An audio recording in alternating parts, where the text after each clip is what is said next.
సంవత్సరాల తరబడి ఎన్ని మందులు వాడినా మీ మోకాల నొప్పులు తగ్గట్లేదా? ప్రాణ పెయిన్ క్లినిక్ లో అత్యాధునిక చికిత్స. Welcome to Suman TV. తెలంగాణలో గ్రూప్ 2 ఎగ్జామ్ పైన కొంత వివాదం కొనసాగుతుంది. గ్రూప్ 2 ఎగ్జామ్కి డిఎస్సికి మధ్య విద్యార్థులు ప్రిపేర్ అయ్యే అవకాశం లేకుండా సమయం తక్కువగా ఉందని, మాత్రం అంటే అతి వేగంగా ఎగ్జామ్ నిర్వహిస్తున్నారనే వివాదం కొంత కొనసాగుతుంది. చాలా చోట్ల తెలంగాణలో విద్యార్థులు అంటే ఎవరైతే యాస్పిరెంట్స్ ఉన్నారో గ్రూప్ 2 ఎగ్జామ్స్ రాస్తున్నారో నిరుద్యోగులు ఆందోళన బాట కూడా పట్టిన పరిస్థితి కనిపిస్తుంది.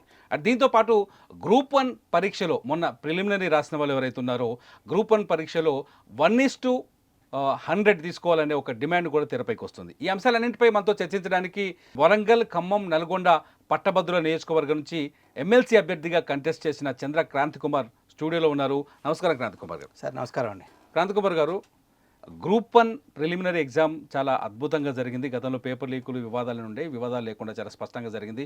అక్టోబర్లో దీనిపైన మెయిన్స్ కూడా వెళ్ళే అవకాశం ఉంది. మీ డిమాండ్ ఏంది? చాలా మొదటి నుంచి మాట్లాడుతున్నారు, చాలా చోట్ల డిస్కషన్ కూడా నడుస్తుంది. గ్రూప్ 1 1:50 అంటే ఏంటిది, 1:100 అంటే ఏంటిది, ఎందుకు 1:50 కాకుండా 100కి వెళ్ళాలనుకుంటున్నారు? అంటే దీని గురించి మనం విశ్లేషిస్తే ఏంటంటే సార్, ముఖ్యంగా రాహుల్ గాంధీ గారు, ప్రియాంక గాంధీ గారు ఎన్నికల సమయంలో వాళ్ళు విద్యార్థులతోని చర్చించడం జరిగింది. విద్యార్థులు ఉన్న చోటుకే వెళ్ళి వాళ్ళు ఏం మాట్లాడారంటే, మీరు 2 నెలలు మాకు టైం ఇవ్వండి, 2 నెలలు మాతో బస్సు యాత్ర చేయండి, మేము అధికారంలో రాగానే 1:100 చేస్తాము, మెగా డిఎస్సి చేస్తాము, పోస్టులు పెంచుతాము అని చెప్పి ఖండిగా చెప్పిళ్ళు. దాంతోపాటు మన ఇంతకుముందు బీఆర్ఎస్ ప్రభుత్వంలో ప్రతిపక్ష నేతగా ఉన్నప్పుడు బట్టి విక్రమార్క గారు ఏం చెప్పారంటే, 1:50 కాదండి, గత 12 సంవత్సరాల నుంచి గ్రూప్ 1 నోటిఫికేషన్ రాలేదు కాబట్టి 1:100 ఇస్తే, ఎందుకంటే వాళ్ళకి చాలామందికి ఏజ్ వయోపరిమితి అయిపోయి ఉంటుంది. ప్లస్ దీంతోపాటు ఏంటంటే చాలా సంవత్సరాల నుంచి వాళ్ళు, ఎందుకంటే బీఆర్ఎస్ ప్రభుత్వంలో 2 సార్లు ఈ యొక్క పేపర్ అవుట్ అయింది, అంటే వాళ్ళు రద్దు చేసిండ్రు. సో ఈ 3వ పేపరు వాళ్ళు కరెక్ట్ కూడా చాలామంది కూడా నిరుత్సాహపడ్డారు, ఎందుకంటే వాళ్ళు అనుకున్నట్టుగా పేపర్ రాకపోవడం అనేది సాంప్రదాయబద్ధంగా ఇచ్చిండ్రు అని చెప్పేసి దీని మీద చాలా ట్రోల్స్ కూడా జరిగింది. సో ఇన్ని ప్రాబ్లమ్స్ ఉన్నాయి కాబట్టి అట్లీస్ట్ 1:100 పెడితే ఇంకో కొంతమందికి, ఇప్పుడు దాదాపు 4 లక్షల మంది రాసిండ్రు, 600 పోస్టులు 570 పోస్టులు ఉన్నాయి. అంటే 25,000 మంది కాకుండా 50,000 మంది ఇస్తే మేము మా యొక్క అదృష్టాన్ని పరీక్షించుకున్నాం. ఎందుకంటే 12 సంవత్సరాల నుంచి మేము కష్టపడి చదువుకున్నాం. ఈ కష్టాన్ని మేము వృధా కాకుండా, ఎందుకంటే వీళ్ళు బట్టి విక్రమార్క గారు అసెంబ్లీ సాక్షిగా చెప్పిండ్రు, మేము 1:100 ఇస్తాం, తప్పకుండా దాన్ని పరిశీలించండి అని చెప్పేసి కేసీఆర్ ప్రభుత్వానికి అప్పుడు చెప్పడం జరిగింది.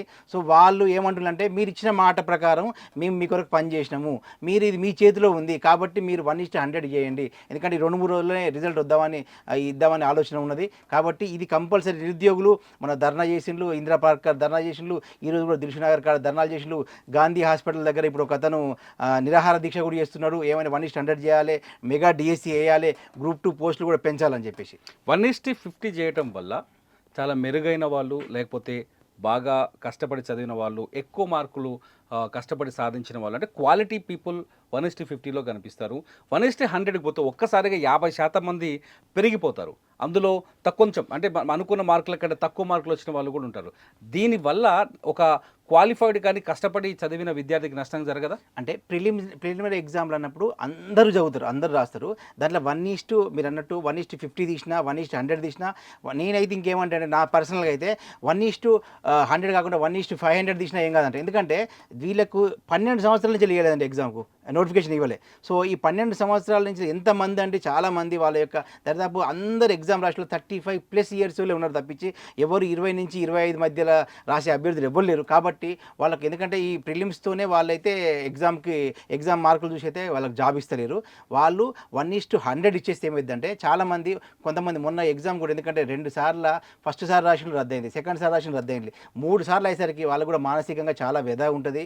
సో వాళ్ళు కూడా కరెక్ట్ ప్రిపేర్ కూడా కాకపోవచ్చు, ఎందుకంటే ఇది కూడా అవుతుందో కాదో అనే డైలమాల్లో ఉండొచ్చు. ఇప్పుడు 1:100 ఇస్తే మాత్రం డెఫినెట్గా 50,000 మంది దాంట్లో మెయిన్స్ ఎగ్జామ్ రాసుకుంటారు, వాళ్ళ యొక్క అదృష్టాన్ని పరీక్షించుకుంటారు. ఎందుకంటే ఒకటేసారి మీరు ఇప్పుడు క్వాలిటీ అనేది దీంట్లో కూడా క్వాలిటీ తీయొచ్చు, ఎందుకంటే క్వాలిటీ 1:50 కాదు, 1:100లో కూడా ఉంటుంది.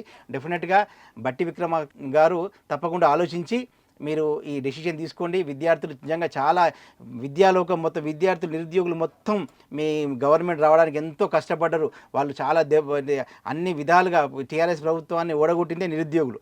కాబట్టి మీరు దీని మీద ఒక మంచి డెసిషన్ తీసుకొని నిరుద్యోగులకు మీరు అన్యాయం చేయకుండా వాళ్ళకు న్యాయం చేయండి అని చెప్పి నేను కోరుతాను. క్రాంతి గారు, సరే గ్రూప్ 1 విషయంలో 1:100 కావాలని పట్టుబడుతున్నారు. ఇప్పుడు వీళ్ళు ఆందోళన చేస్తున్నారు. రేపు గవర్నమెంట్ కూడా దీని మీద డెసిషన్ తీసుకునే ఛాన్సెస్ ఉంది. ఎందుకంటే బట్టి విక్రమార్క గారే గతంలో స్వయంగా డిమాండ్ చేశారు. ఇప్పుడు తీసుకునే అవకాశం ఉంది. ఈ గ్రూప్ 2 ఎగ్జామ్కి డిఎస్సికి మధ్య గొడవ ఏంటండి? అదే సార్, ఇప్పుడు ఏ ఎగ్జామ్ అయినా మనం ప్రిపేర్ కావాలంటే మినిమం ఒక నోటిఫికేషన్ ఇచ్చినాక మినిమం 45 డేస్ టైం ఉంటుంది. కానీ ఇప్పుడు ఏం చేస్తుంటే గవర్నమెంట్ మేము ఇప్పుడు ఏమంటారు ఈ నెక్స్ట్ అసెంబ్లీ సెషన్స్లో కానీ ఆ నెక్స్ట్ అసెంబ్లీ సెషన్లు కానీ మేము ఇన్ని ఉద్యోగాలు భర్తీ చేసినామని చెప్పుకోవడానికి వీళ్ళు పాపం ఆత్రమాత్రం అవుతారు. ఈ ఆత్రమాత్రం చేయడం వల్ల ఏమైందంటే ఇప్పుడు వీళ్ళందరూ ఈ 3 ఎగ్జామ్ రాష్ట్ర వాళ్ళందరూ సేమేనండి. 15 లక్షల మంది మొత్తం ఉంటే 4 లక్షల మంది గ్రూప్ 1 డిఎస్సికి ఒక 3 లక్షల మంది 2,79,000 మంది నిన్నటి వరకు అభ్యర్థించారు. గ్రూప్ 1 కూడా 3,79,000 3,80,000 రాసిండ్రు. ఇంకా గ్రూప్ 2 కూడా దాదాపు ఒక 4-5 లక్షల మంది రాసేవాళ్ళు. వీళ్ళందరూ కూడా ఎక్కడి నుంచి వస్తారంటే అందరూ డిగ్రీ చేసిన పిల్లలే, అందరూ డిఎస్సి ప్రతి ఒక్కరు ఒక గ్రూప్ 1 రాష్ట్రాలు గ్రూప్ 2 రాష్ట్రాలు అందరూ బీఈడీలు చేసిన ఉన్నారు, డిఎడ్ చేసి ఉన్నారు. అంటే వీళ్ళందరూ కూడా ఒకటే ఏజ్ గ్రూప్ వాళ్ళు కాబట్టి వాళ్ళు ఏం చేస్తారంటే గ్రూప్ 1 రాస్తుండ్రు వాళ్ళే, గ్రూప్ 2 రాస్తుండ్రు వాళ్ళే, గ్రూప్ 3 గ్రూప్ 4 డిఎస్సి రాష్ట్రాలు కూడా వీళ్ళే ఉన్నారు. ఎందుకంటే ఈ నోటిఫికేషన్లు అనేది చాలా సంవత్సరాల తర్వాత రావట్లేదు. కాబట్టి వీళ్ళకు ఇప్పుడు గ్రూప్ 2 రేపు సేమ్ ఉంది. మళ్ళీ గ్రూప్ 2 సిలబస్ వేరు, డిఎస్సి సిలబస్ వేరు. ఇప్పుడు డిఎస్సిలో కూడా దీంట్లో ఉన్న సిలబస్లో కూడా కొంతమంది ఎస్జిటి ప్రిపేర్ అవుతారు, కొంతమంది సోషల్ ప్రిపేర్ అవుతారు, కొంతమంది తెలుగు స్కూల్ అసిస్టెంట్ తెలుగు, కొంతమంది మ్యాథ్స్, కొంతమంది ఫిజికల్ సైన్స్. ఒక ఎంపీసీ చేసిన స్టూడెంట్ మ్యాథ్స్ రాసుకోవచ్చు, ఫిజికల్ సైన్స్ రాసుకోవచ్చు. మళ్ళీ దాంట్లో కూడా ఎంఏ తెలుగు చేసుకుంటే వాళ్ళు compulsory group school assistant Telugu రాసుకునే అవకాశం ఉంది. గవర్నమెంట్ ఇచ్చిన దాంట్లో ప్రకారం బీఈడీ చేసిన వాళ్ళు కూడా ఎస్జిటికి సెకండరీ గ్రేడ్ టీచర్కు ఎలిజిబులే కాబట్టి ఆయన ఒక అభ్యర్థి 4 నుంచి 5 ఎగ్జామ్స్ రాసుకోవడానికి అవకాశం ఉంది. కాబట్టి వాళ్ళది కూడా నిజమే, ఎందుకంటే అది చాలా టెక్నికల్గా కూడా వాళ్ళు పిల్లలు చెప్పేది కరెక్టే ఉన్నది.